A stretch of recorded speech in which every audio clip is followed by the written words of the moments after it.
Assalamualaikum warahmatullahi wabarakatuh. Selamat pagi anak-anak. Pada kesempatan kali ini saya akan mempresentasikan video pembelajaran tentang protein untuk kelas 12 IPA. Nah, protein ini merupakan salah satu makromolekul yang harus kita pelajari di kelas 12. Nah, apa sih protein itu? Nah, protein ini merupakan senyawa dengan massa molekul atau MR besar yang tersusun atas asam amino kompleks. Nah, kemudian dalam kehidupan sehari-hari, fungsi dari protein itu adalah untuk membentuk dan mengganti bagian jaringan tubuh yang rusak. Selanjutnya, protein itu disusun oleh asam amino. Protein itu merupakan polimer, sedangkan asam amino itu merupakan monomernya. Jadi bisa dikatakan asam amino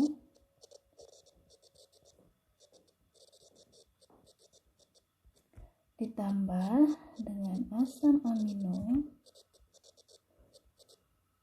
akan membentuk suatu protein sebagai polimernya.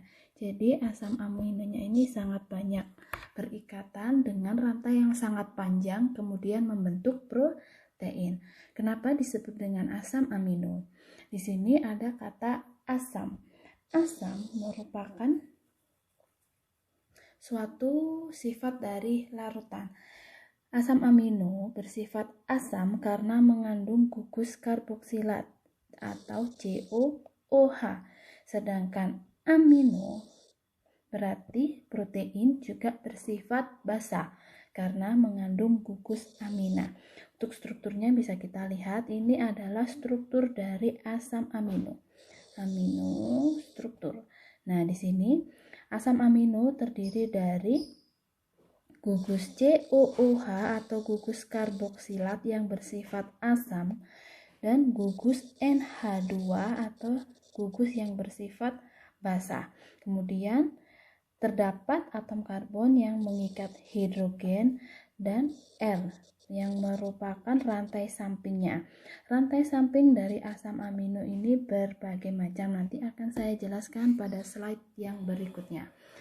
Nah, karena senyawa yang memiliki dua gugus fungsi ini, gugus asam karboksilat dan gugus amina, maka asam amino dapat dikatakan bersifat amfoter, yaitu dapat bersifat asam maupun bersifat basa.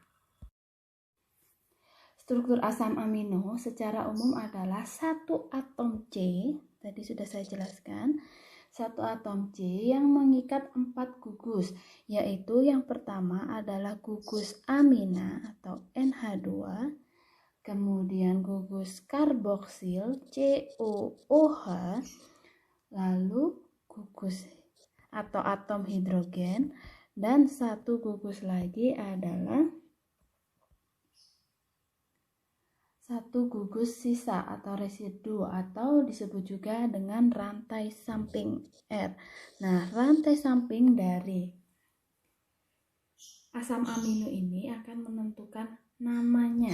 Jika rantai sampingnya berupa atom H, maka asam amino tersebut bernama glisin. Jika berupa CH3, maka asam amino tersebut dinamakan dengan alanin. Jika diganti oleh isopropil, maka asam amino tersebut bernama valin. Begitu seterusnya sampai ke fenilalanin dan berbagai macam rantai samping yang lainnya yang dapat dilihat pada slide dan bisa kalian pelajari sendiri. Bentuk asam amino. Nah, asam amino ini bisa berbentuk macam-macam sesuai dengan pH larutannya. Kita ketahui tadi asam amino memiliki gugus basa dan gugus asam.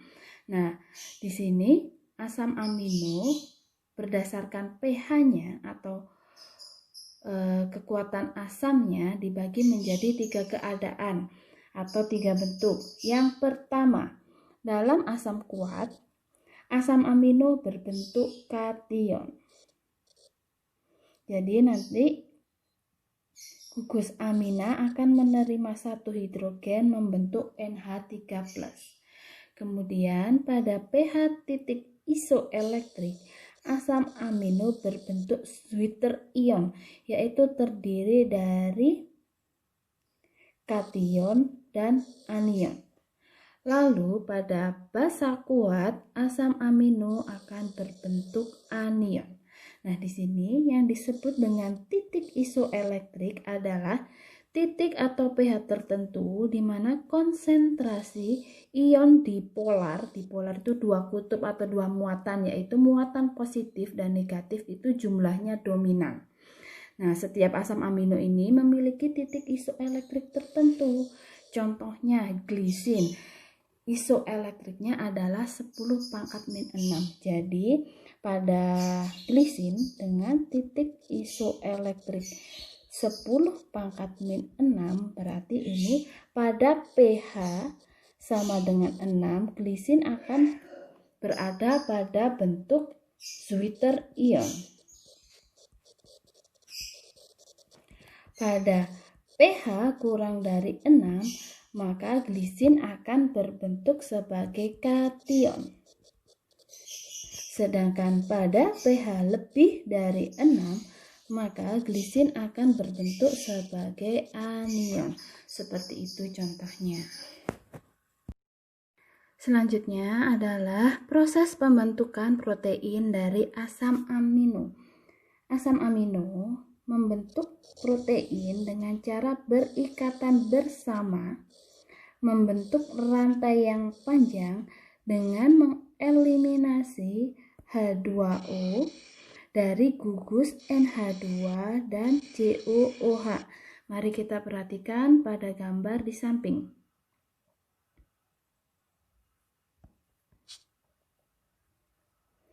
Pada gambar ini terlihat bahwa terdapat dua asam amino. Ada asam amino yang pertama dan asam amino yang kedua. Pada asam amino yang pertama,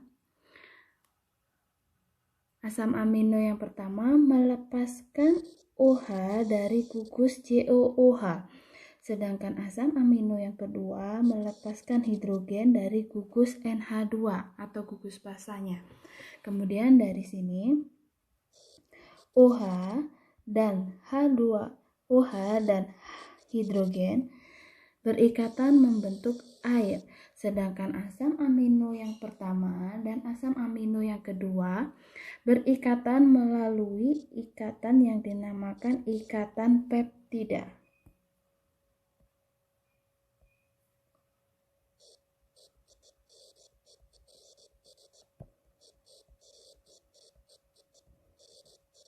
Nah, dari sini ikatan peptida yang menghubungkan antar dua asam amino akan membentuk molekul yang dinamakan dengan molekul peptida.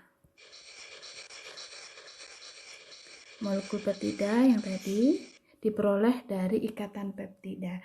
Nah, karena protein itu merupakan suatu polimer, maka pada protein itu terdapat banyak sekali ikatan peptida, sehingga protein sendiri disebut dengan senyawa polipeptida. Dapat dilihat pada gambar berikutnya.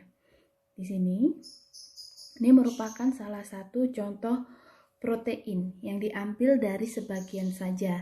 Kalau sebenarnya protein itu ada sangat panjang strukturnya. Di sini bisa kita lihat ikatan peptidanya ada di antara C sama N. Ikatan peptida, ikatan peptida, ikatan peptida, ikatan peptida. Dan dalam protein itu terdapat banyak sekali ikatan peptida, sehingga protein disebut sebagai senyawa polipeptida. Selanjutnya kita akan membahas tentang denaturasi protein. Protein dapat mengalami suatu peristiwa yang dinamakan dengan denaturasi protein. Denaturasi protein sendiri merupakan perubahan struktur sekunder tersier, dan kuarterner dari protein tanpa mengubah struktur primer dari protein atau tanpa memotong ikatan peptida. Beberapa faktor penyebab denaturasi antara lain adalah perubahan pH, panas, pelarut organik atau adanya tambahan pelarut organik, serta jika protein bereaksi dengan garam-garam dari logam berat. Nah, di sini untuk struktur protein sendiri itu terdiri dari 4 struktur, yaitu struktur yang pertama yaitu struktur primer. Struktur primer itu memperlihatkan adanya ikatan polipeptida antar asam amino. Ini merupakan ikatan polipeptida, dan seterusnya. Kemudian, struktur sekunder protein akan menghasilkan struktur sekunder. Struktur sekunder pada protein seperti ini gambarnya.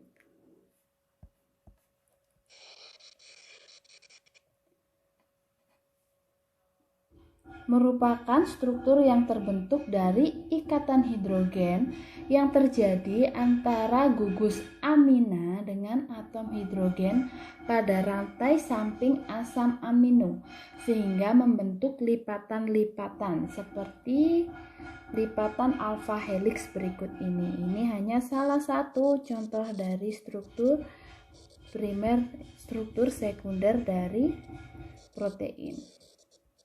Jadi struktur sekunder protein itu terbentuk antara ikatan hidrogen pada rantai samping asam amino atau R-nya yang tadi. Kemudian struktur tersier dari protein adalah terjadi akibat interaksi struktur sekunder yang satu dengan struktur sekunder yang lainnya melalui ikatan hidrogen, ikatan ion, ataupun ikatan disulfida. Jadi, pengikat antara ikatan atau struktur tersier dari protein yaitu adanya ikatan hidrogen,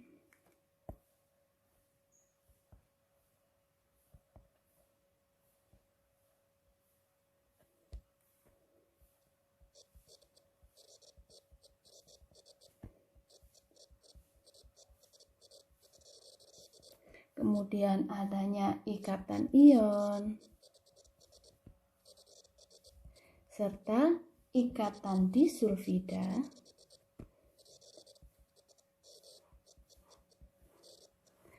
antar struktur sekunder protein.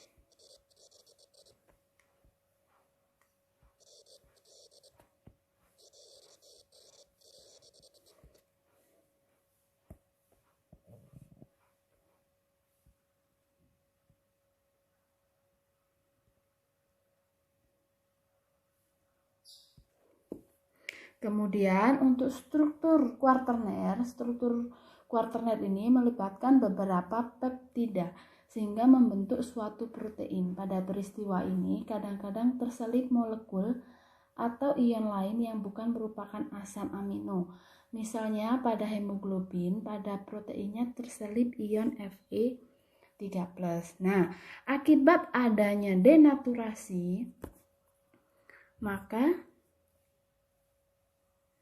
struktur kuarterner, struktur tersier, maupun struktur sekunder dari protein akan rusak. Namun struktur primernya tetap. Jadi, peristiwa denaturasi ini akan mengakibatkan pecahnya struktur kuarterner, tersier, maupun sekunder dari protein menjadi struktur primernya. Contoh dari peristiwa denaturasi adalah peristiwa memasak telur, di mana struktur kuarterner telur itu akan rusak menjadi struktur primernya. Selanjutnya, sifat-sifat dari protein antara lain, protein kebanyakan bersifat hidrofil. Kemudian dapat diendapkan dengan penambahan NaCl pekat, MgSO4, alkohol, aseton, dan basa. Endapan protein juga dapat terbentuk akibat pemanasan 100 derajat Celcius atau yang kita sebut dengan denaturasi akibat pemanasan. Lalu, protein jika direaksikan dengan asam encer, ikatan peptida protein akan dipecahkan secara hidrolisis menjadi asam-asam amino. Lalu, hidrolisis protein juga dapat dilakukan oleh enzim-enzim protease. Yang pertama, enzim proteinase akan memecah molekul menjadi molekul-molekul kecil, sedangkan enzim peptidase akan memecah molekul melalui ikatan peptidanya.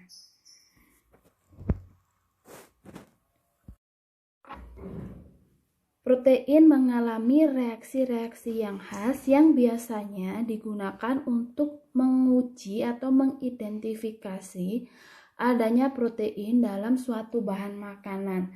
Yang pertama, uji umum protein yaitu dengan uji Biuret.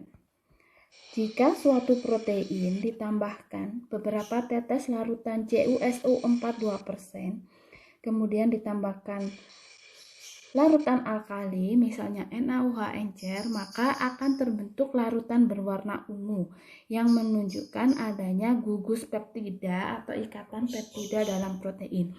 Jadi jika kita punya protein, misal kita punya telur, kita mau membuktikan bahwa di dalam telur tersebut terdapat protein, maka telur tersebut bisa kita reaksikan dengan CuSO4 dan NaOH. Nah, jika telur tersebut saat ditambahkan dengan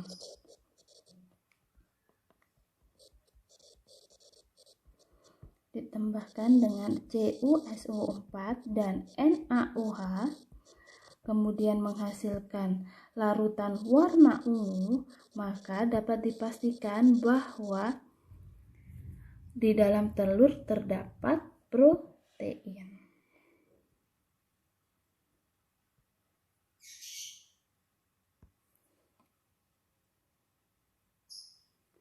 Reaksi yang kedua, jika protein ditambahkan dengan merkuri nitrat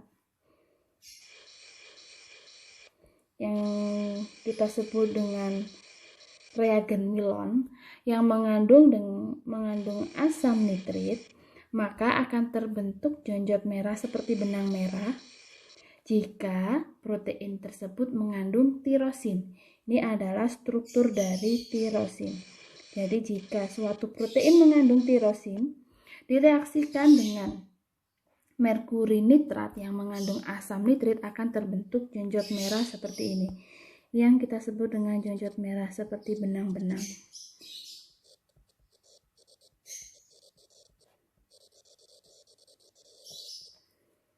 Reaksi yang berikutnya kita sebut dengan uji Santo protein. Uji Santo protein ini digunakan untuk mengidentifikasi adanya inti benzena dalam protein. Jadi uji Santo protein ini caranya adalah menguji bahan yang kita identifikasi mengandung inti benzena, kemudian ditambahkan dengan HNO3 pekat dalam suasana basah, maka jika protein tersebut mengandung inti benzena itu seperti ini. Inti benzena, kemudian ditambahkan dengan HNO3, maka akan terlihat menghasilkan larutan berwarna kuning seperti ini. Reaksi yang terakhir adalah uji belerang. Uji belerang ini bertujuan untuk mengidentifikasi adanya belerang dalam struktur protein. Jadi caranya yaitu bahan yang akan kita uji ditambahkan dengan suatu basa NaOH, kemudian dipanaskan. Kemudian ditambah dengan timbal nitrat, lalu akan terjadi endapan coklat atau cenderung kehitaman yang merupakan endapan timbal sulfida. Contohnya pada sistein mengandung belerang, kemudian ditambahkan dengan NaOH, maka akan menghasilkan protein seperti ini, kemudian H2O dan Na2S. Kemudian selanjutnya ditambahkan dengan PbNO3 atau PbCH3COO2. Lalu akan terbentuk PbONa2 yang selanjutnya dipanaskan lagi akan menghasilkan PbS atau timbal sulfida yang dapat diindikasikan dengan terbentuknya endapan warna hitam seperti ini. Jadi pada tabung reaksi akan menghasilkan endapan warna hitam.